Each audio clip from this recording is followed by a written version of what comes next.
Всем привет, вы на канале Мир это просто. Меня зовут Алексей Борода, с нами Олег сегодня, привет. Привет. Это у нас 70 какое-то, я потом, конечно, посчитаю, напишу, снятое уже мной ружье. Так, подписывайтесь, лайк, колокольчики. Если есть желание, так сказать, помочь каналу, пожалуйста, там ссылочки в описании. Телеграм. И, короче, ссылочки там посмотрите, кому не сложно, подпишись, лайк, колокольчик, чтобы мы продвигались. Поскольку мы в России, а YouTube в России забанен. Ну, конкретно, тем более я оружейник, понятно, там вообще все.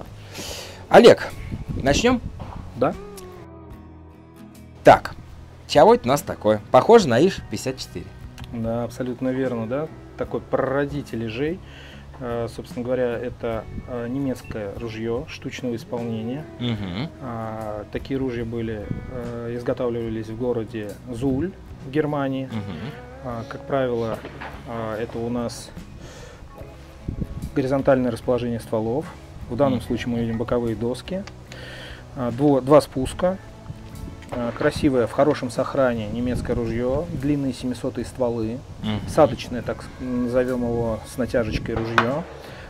Почему садочное? Потому что, или еще его называют чеканутое, два чока для дальней стрельбы. Очень резкий, хороший бой у этого ружья. Очень неплохой сохран для ружья 50-го года выпуска. То есть данное ружье сделано в августе 50-го года. Распространялось оно через торговый дом Бруно и Альфред Вейс. Здесь есть гравировка, посвященная этим ребятам. Кто такие, не знаю. Наверное, хорошие какие-то немцы были. Если что, найду, там ссылочку вставлю. Да.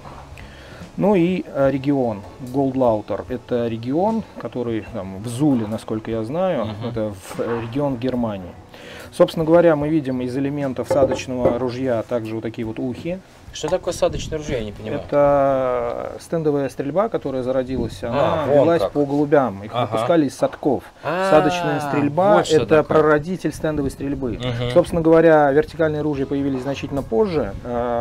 Изначально садочная стрельба велась из ружей горизонтальных. Это классика. Вот, соответственно, мы видим достаточно высокая планка.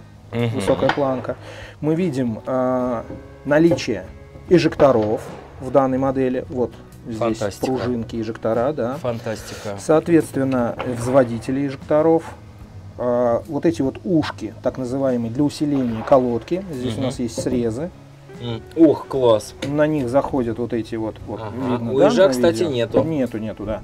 Вот мы видим здесь эти срезы. Также запирание на болт Гринера, верхний болт. Вот.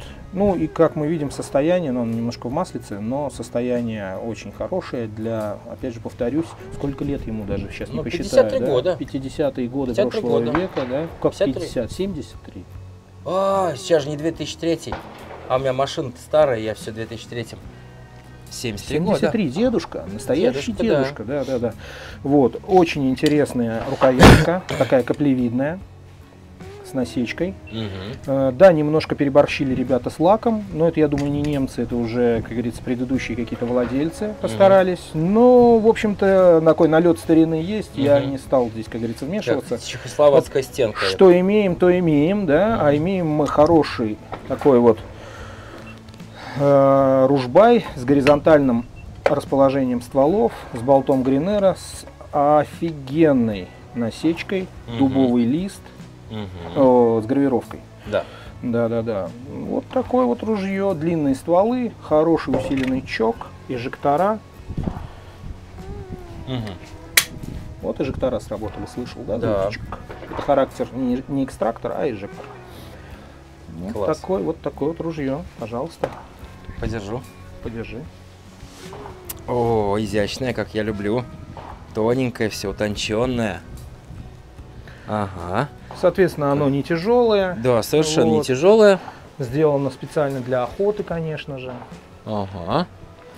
И для осадочной стрельбы. Как правило, такие ружья, их еще называли хлебными, да, делались уже в послевоенной Германии. Как правило, заготовки были еще довоенные, потому что во время войны в основном они были заняты другим производством оружия. Да. Уже после войны, когда часть свалила в Западную Германию, в Восточной Германии остались производства, в том же там Зули, да, и вот они собирали вот такие вот ружья. Зимсоны, Зауэры, это вот база этих же ружей. И это ружье я не могу назвать ни Зимсоном, ни Зауэром в полном смысле этого слова, да, это какой-то свой такой, свое такое ружье. Оставим. Мануфактурка, наверное, Да, какая-то вот была. какая-то делала, да. Соответственно, эти ружья, как правило, попадали через наш гарнизон, который был в Германии.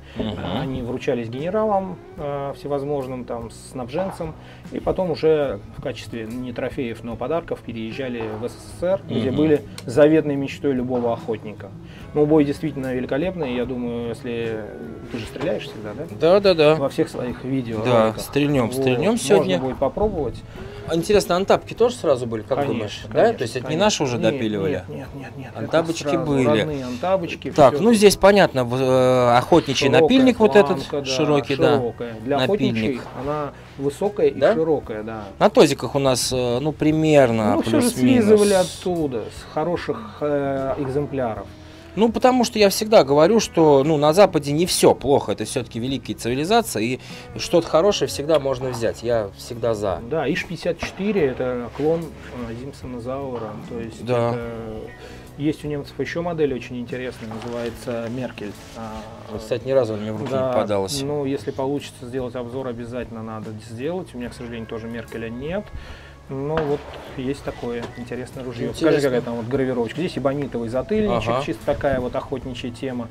Вот, гравировка с сценами охоты. Ну, не охоты даже, а такая сюжетная. Ну да, такая какая-то вот. Утки, взлетающие уточки, утки да. с одной стороны. Да, такая гравировка еще видно тех 50-х Ну-ка годов. посмотрим, что с другой. Да, а с другой стороны мы видим фазанов и крадущегося лиса. Ага.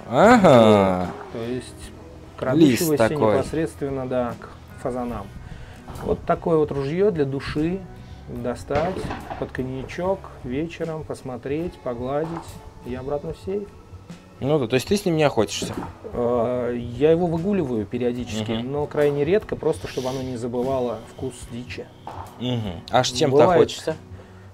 Вообще Да. охочусь. Основное твое основное полуавтоматический винчестер. Все логично. Полуавтоматический винчестер Именно 12 калибра. Ну да, Мгм. мое любимое ружье для охоты. То есть ты тоже любишь американское оружие, как и я. Ну, бельгийское, да, американское, да. Угу. Да, ну вот я тоже люблю советское, американское Да. и немецкое. Ну, потому что школы эти с чем-то схожи, и все шли своим путем. Более-менее. Так, ну, легенькое, да? Что-то мы не помним, сказали вес или нет. Ага, вес, если бы еще я его вот так вот помнил, но мы можем его взвесить. У нас Да? же есть безмер, Так, весы. как нам попасть к Сейчас мы весам? достанем. В интернете вес там напишу ребятам, я думаю, что-то 3 с небольшим. Может, 3200. Так, суть. Перевес, понятно, тут на стволы. Может быть, проверить, и я тебе чуть Хотя- позже точную цифру дам по весу этого ружья. И А, ты ну его- да, кстати, я И ты при впишу. монтаже уже его укажешь. Да.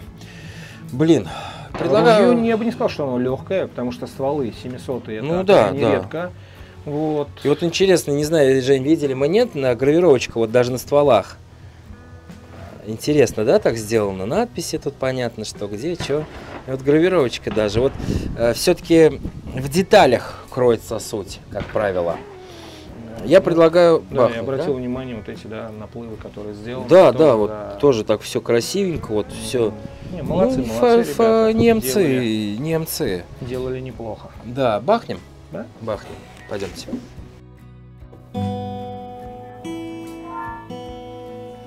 Ребят, у вас сейчас есть уникальная возможность купить прекрасный музыкальный инструмент в магазине «Гитарная лавка», будь то Самара, будь то Москва, со скидкой в 5% по моему промокоду «Борода».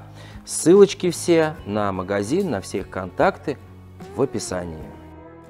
Твоя задача именно посмотреть на мишень сквозь ствол. Видеть мишень над стволом в момент, когда ты к ней подходишь, мишень четкая, а ствол размыт. Ты подходишь, ну, ты его контролируешь, ствол, ты понимаешь, что вот он там, где тебе нужно, но фокус внимания твое на мишень должно быть. И как мы с тобой говорили, да, 2 разных спуска, и принимать Забыл я, решение да. надо быстро. То есть ты подошел, как только ты подошел к мишени, надо нажимать, думать некогда. Так, дай! Ага. Разочек под мишенью. Ага. Так, спуск я убрал другой, ага. Дай! Наконец-то. Видел, где ты ее достал? Да. Чуть-чуть снизу под мишенью был, но хорошо. я Обычная думаю- проблема это, да, перелет. Вот это что Мгм. говорю про пружину. Вот. Да и бог с ним. Соответственно, Ага. вот такой вот бой. Тренируемся из с тобой этого потом, ружья. ага. Да.